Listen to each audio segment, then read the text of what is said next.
Dear students, good morning. Our today's topic is noun phrase in opposition. आज हम लोगों का टॉपिक है नाउन और फ्रेज इन अपोजिशन। ठीक, इस विधि के द्वारा भी हम लोग सिंपल वाक्यों को जोड़कर सिंपल बनाते हैं। फिर भी पहले जोड़ने से पहले इस चीज़ को ध्यान देना है कि आखिर इसका जो टाइटल है, जो टॉपिक है, इसका हिंदी क्या है।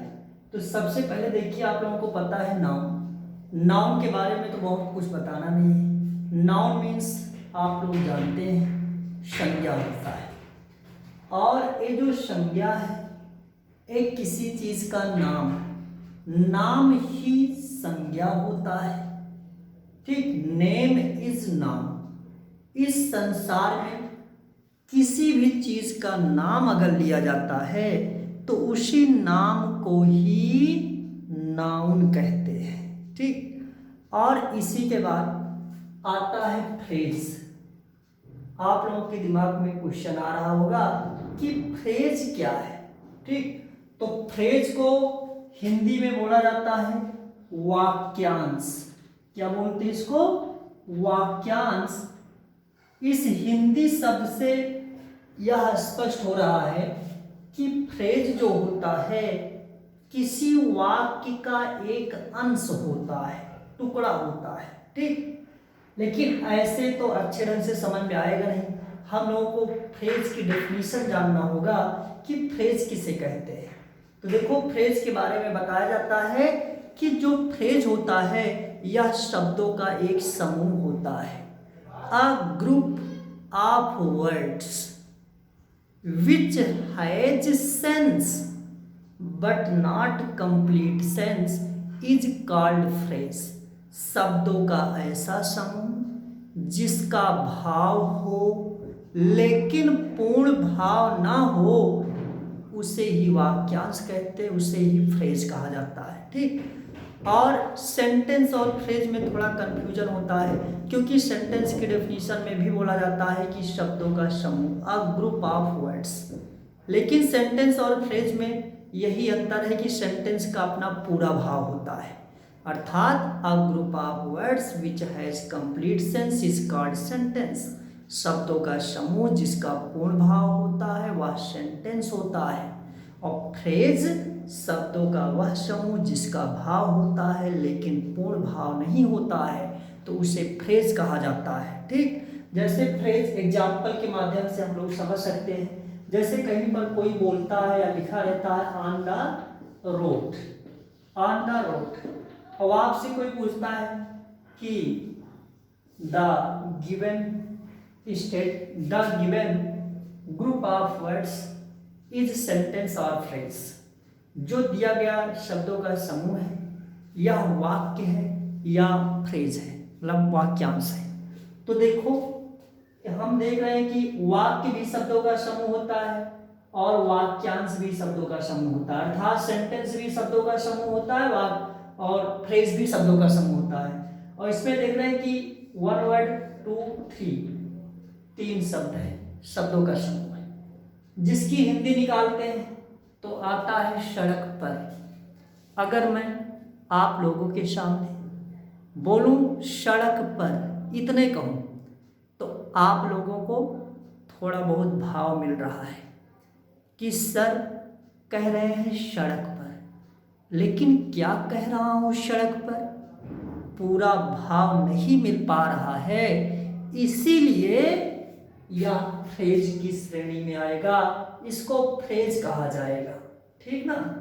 इसी प्रकार से मान लीजिए कहीं पर लिखा है अ ग्रेट पोएट, और आप लोगों से कोई पूछता है, ठीक ना, कि बताओ अ ग्रेट पोएट या फ्रेज है या सेंटेंस है।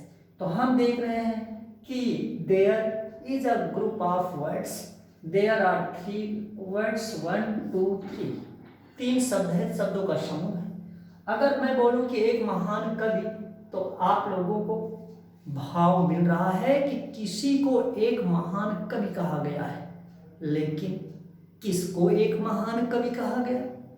सूर को कि तुलसी को कि कबीर को या इंग्लिश लिटरेचर में किसी पोएट को, विलियम शेक्सपियर को, विलियम वर्ड्सवर्थ को, जॉन कीट्स को या मिल्टन को, कुछ स्पष्ट नहीं हो पा रहा है, इसीलिए यह भी आपका फ्रेज है। ठीक, तो आप लोग फ्रेज की डेफिनेशन नोट कर लीजिएगा। अ group of words that makes sense but not complete sense is called phrase. इसी के बाद आगे देखते, इन इज अ प्रीपोजिशन, जिसका हिंदी होता है में। अपोजिशन मीन्स होता है side by side, it means बगल में। अब इस विधि का जो पूरा हिंदी है, हिंदी बनेगा बगल में संज्ञा या वाक्यांश के प्रयोग द्वारा सिंपल वाक्यों को जोड़कर सिंपल बनाया जाता है। अब ये देखना है, आप लोग देख लिए कि जो a method noun or phrase in apposition है, इसकी हिंदी आप लोगों को पता चल गया। अब इसी के बाद ये आप लोगों के दिमाग में क्वेश्चन आ रहा होगा कि कैसे कैसे वाक्य रहेंगे, तो हमको पता चलेगा कि इस विधि के यूज के द्वारा सिंपल बनाया जाएगा। ठीक, तो let us understand this way of combining simple sentences into one simple sentence on the ground of a question. ठीक, जैसे है Surdas was a great poet,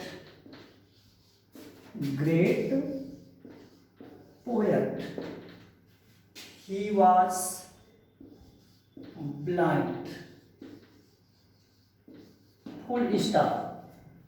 Against these sentences there must be written simple sentence। आप लोगों से कहा गया रहेगा कि इन वाक्यों को जोड़कर सिंपल बनाओ। तो आप लोगों को मैं पहले ही बता चुका हूं कि सिंपल वाक्यों को जोड़ करके सिंपल बनाने की कुल 8 विधियां हैं। ठीक, आपके माइंड में जरूर एक क्वेश्चन आएगा कि इन दोनों वाक्यों को किस विधि से जोड़ा जाए। ठीक, तो सबका अपना अलग अलग पहचान होता है। वाक्यों को पढ़िए, हिंदी निकालिए। ठीक, उसके बाद विचार कीजिए कि ऐसे ऐसे वाक्य रहते हैं तो कौन सी विधि अप्लाई होती है। ठीक ना, तो देखो noun or phrase in apposition वाली विधि कब आती है, इस चीज को समझना है। ठीक, तो देखिए इसके पीछे ये रूल है कि जैसे सूरदास एक महान कवि थे, वे अंधे थे।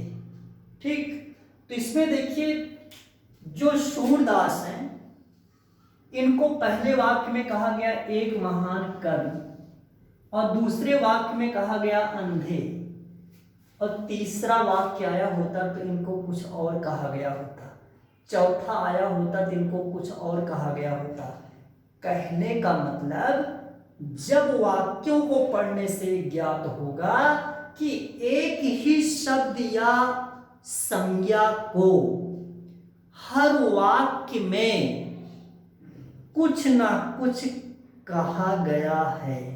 ठीक, जैसे पहले वाक्य में सूरदास जी को महान कवि कहा गया, दूसरा वाक्य पढ़ा गया तो ये पाया गया कि अंधा कहा गया। ठीक, तो तुरंत समझ जाएंगे कि इन वाक्यों को नाउन और फ्रेज इन अपोजिशन के द्वारा जोड़ा जाएगा।